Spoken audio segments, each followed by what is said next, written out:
show is called Lucid, and it's inspired by lucid dreaming. Lucid dreaming means that you're dreaming but you're conscious of it, so you can control your dream. And for me, that state in between reality and unreality. And that's what I try to give the audience today as well, to experience a collection from really close up, like a personal experience, but changing the perception of the viewer depending on the movement of the girls.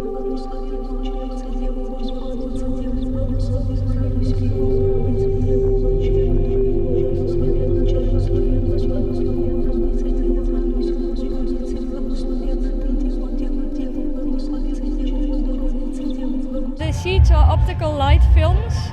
They are really thin films that are used inside television screens. So they bend the light, and that's why it's also interesting when you look at it. It does have something digital, but it is real. There's no projection or anything.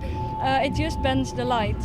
So it really plays with the perception of the viewer, and that's also what I took as an inspiration for the materials. Like a lot of the materials inside the collection are also playing with your perception.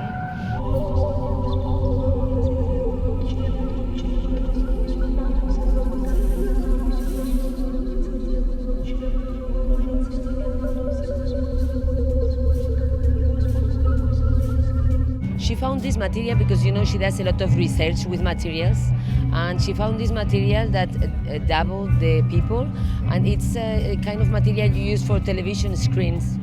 So then she asked me to work with the girls to create the atmosphere and the movement with the models.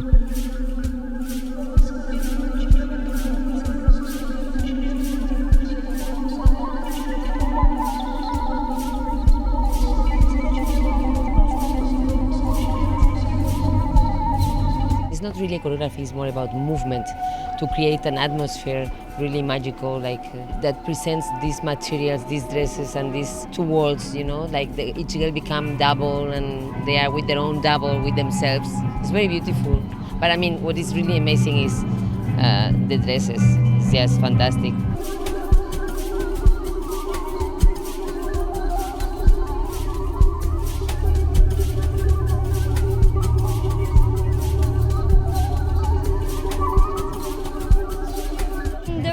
Looks that you saw are a collaboration with Philip Beasley, the architect, and they are laser cutted and hand assembled.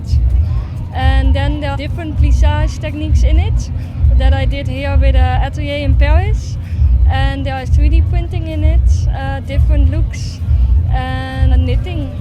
So it's a combination of different techniques.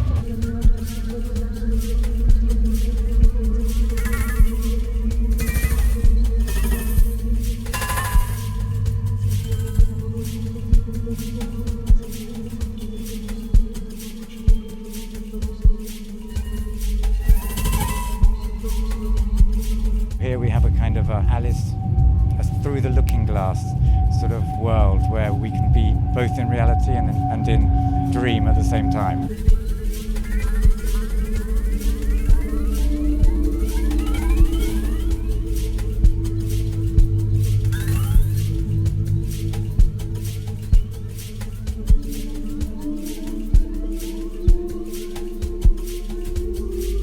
A lot of volume in the collection and a lot of transparency. So a lot of the times the silhouette is visible, but it's transformed at the same time.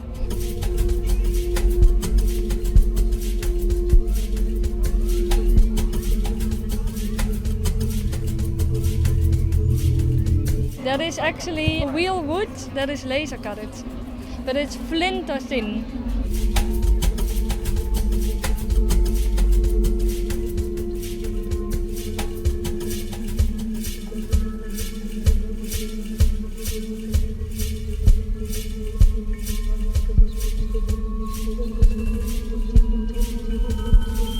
The last two looks, one is the white lace. It's a really flexible, soft look. That is the really new technique within the 3D printing.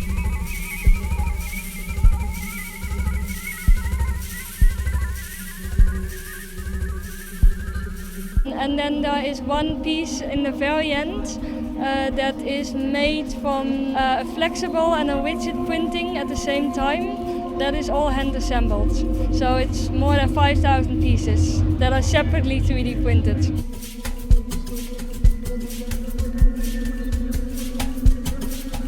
It's very poetic, but at the same time a little disturbing, which is, I think, really the sweet spot for this particular designer. She likes something that makes you think. But what's interesting, when I was brazen enough to actually touch some of the fabrics, that it's actually quite wearable. It's quite malleable. So even though there's a lot of structure and a lot of sculpture to the designs, they actually get something that you could imagine wearing in the real world.